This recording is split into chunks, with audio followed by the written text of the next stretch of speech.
اللہ تعالیٰ اپنی لاریب و مقدس کتاب میں ہم سب کو ہدایت فرماتا ہے اور ہر حوالے سے، ہر جہت سے، ہر انسان کی زندگی کے ہر شعبے میں اللہ تعالیٰ نے قرآن مجید کے ذریعے سے اور محمد و آل محمد کے فرمان کے ذریعے سے ہدایت فرمائی ہے اور رہنمائی فرمائی۔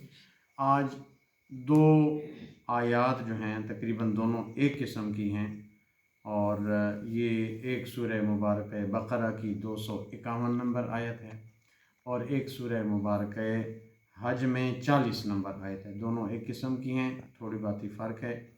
ان کی تھوڑی سی وضاحت آپ کی خدمت میں پیش کی جانے کی انشاءاللہ سعادت حاصل کریں گے۔ بسم اللہ الرحمن الرحیم۔ سورہ مبارکہ بقرہ ہے اور دوسرے سپارے کا آخری صفحہ ہے جی۔ اس میں ایک واقعہ ہے، بڑا تفصیلی واقعہ اور بڑا دلچسپ واقعہ ہے۔ وہ واقعہ حضرت طالوت اور جالوت کے درمیان مقابلہ جو ہوا تھا، جنگ ہوئی تھی، اس حوالے سے واقعہ ہے۔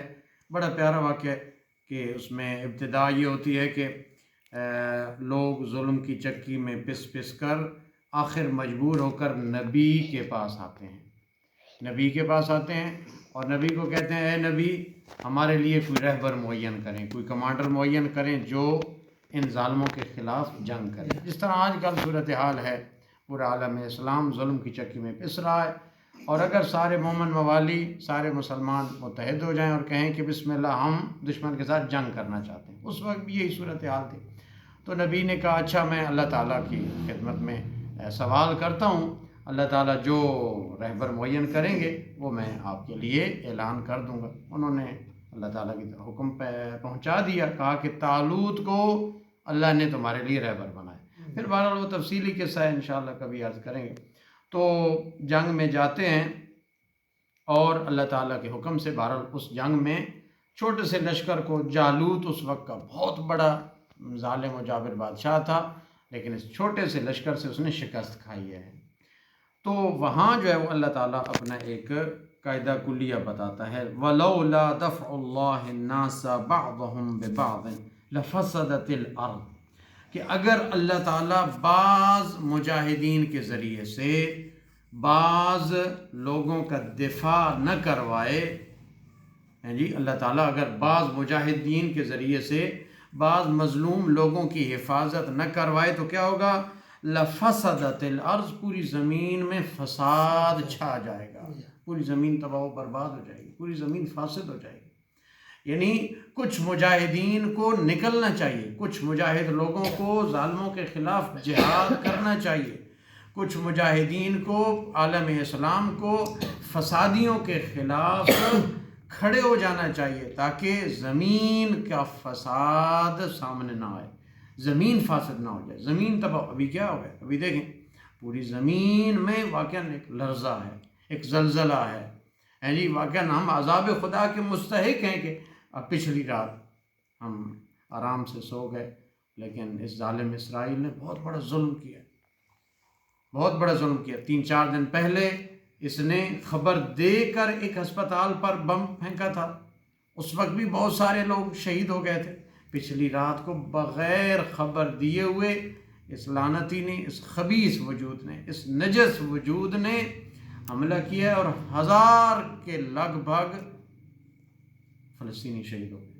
پچھلی رات کو تقریباً 9-10 بجے کا واقعہ، 1000 کے قریب ایک ہی رات میں اس نجس وجود نے، اس شریر وجود نے، اس شیطان کے مجسم وجود نے فلسطین کے علاقے میں جو ہے وہ بمباری کر کے 1000 کے قریب ایک لمحے میں، ایک رات میں لوگوں کو شہید کر دیا۔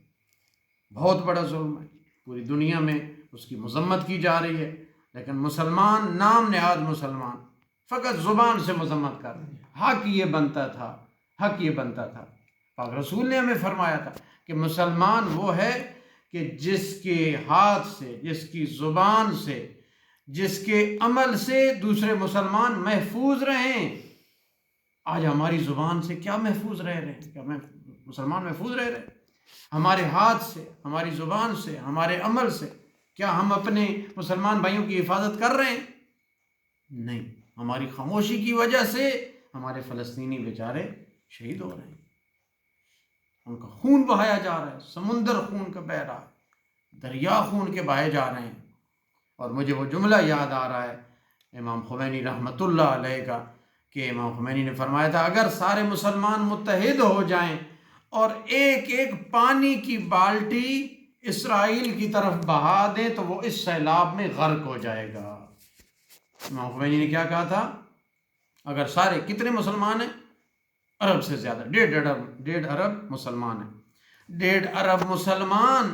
امام خمینی نے آج سے 40-50 سال پہلے فرمایا تھا اگر 1.5 ارب مسلمان متحد ہو کر، متفق ہو کر کیا کریں؟ ایک ایک بالٹی پانی کی اسرائیل کی طرف پھینک دیں، وہ اسرائیل غرق ہو جائے گا، وہ اسرائیل تباہ و برباد ہو جائے گا، وہ اسرائیل صفحہ ہستی سے مٹ جائے گا، بشرطے کہ یہ مسلمان متحد ہو جائیں، بشرطے کہ یہ مسلمان غیرت مند ہو جائیں، بشرطے کہ یہ مسلمان درد مند ہو جائیں، ان کے دلوں میں درد پیدا ہو جائے۔ یہ کیوں بے درد بن گئے؟ یہ کیوں بے حیا ہو گئے؟ یہ کیوں بے غیرت ہو گئے؟ ان کے دلوں میں کوئی رحم نہیں ہے، کوئی انسانیت نہیں ہے، کوئی اسلام کا درد نہیں ہے۔ مسلمان اتنے ذلیل و خوار ہو رہے ہیں، ظلم کی چکی میں پس رہے ہیں۔ آج OIC کی کانفرنس بھی ہے، لیکن ہمیشہ کانفرنسیں کر کے یہ کھا پی کر مذمتی بیان دے کر اٹھ جاتے ہیں، کوئی فائدہ نہیں ہوتا۔ آج 57 ممالک کی اسلامی جو ملک ہیں ان کے وزرائے خارجہ اکٹھے ہوئے ہیں، لیکن آئیں گے، کھائیں پیئیں گے اور گپیں لگا کر چلے جائیں گے۔ ہمیشہ یہی ہوتا ہے، جب بھی کسی ملک پر کوئی ظالم ظلم کرتا ہے یہ OIC والے بے غیرت حکمران اکٹھے ہو کر کھا پی کر میٹنگ کر کے مذمتی بیان دے کر چلے جاتے ہیں، کوئی فائدہ نہیں ہوتا۔ ان سے ہمیں کوئی توقع نہیں ہے، ان بے غیرت حکمرانوں سے، ان حرام خور حکمرانوں سے ہمیں کوئی توقع نہیں، لیکن ہمیں توقع تھی اسلامی امت سے، مجاہدین سے، مسلمانوں سے، مومنوں سے۔ غیرت مند جوان کہاں ہیں؟ کیوں نہیں اٹھ کے اپنے ان فلسطینی بھائیوں کا دفاع کرتے؟